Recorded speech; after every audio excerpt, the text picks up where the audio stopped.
ગાંધીનગરના મહાત્મા મંદિર ખાતે આજે યોજાશે સેમી કનેક્ટ કોન્ફરન્સ। વૈશ્વિક સીઈઓ અને નીતિ નિર્માતાઓ ભાગ લેશે। માહિતી અને પ્રસારણ મંત્રી અશ્વિની વૈષ્ણવ ઉદ્ઘાટન કરશે। મુખ્યમંત્રી અને નાયબ મુખ્યમંત્રી પણ ઉપસ્થિત રહેશે। કોન્ફરન્સમાં વૈશ્વિક કક્ષાના વક્તાઓ ભાગ લેશે।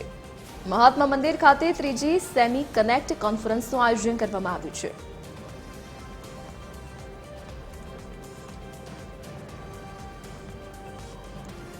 તો મહાત્મા મંદિર ખાતે ત્રીજી સેમી કનેક્ટ કોન્ફરન્સ આજે યોજાવાની છે। મહાત્મા મંદિર ખાતે આજે તેનું ઉદ્ઘાટન કરવામાં આવશે। વૈશ્વિક સીઈઓ અને નીતિ નિર્માતાઓ આ કોન્ફરન્સમાં ભાગ લેશે। તો માહિતી અને પ્રસારણ મંત્રી અશ્વિની વૈષ્ણવ ઉદ્ઘાટન કરશે। તો મુખ્યમંત્રી ભૂપેન્દ્ર પટેલ, નાયબ મુખ્યમંત્રી હર્ષ સંઘવી પણ આ કોન્ફરન્સમાં ઉપસ્થિત રહેશે।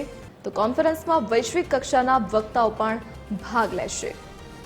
તો મહાત્મા મંદિર ખાતે ત્રીજી સેમી કનેક્ટ કોન્ફરન્સનું આયોજન કરવામાં આવ્યું છે।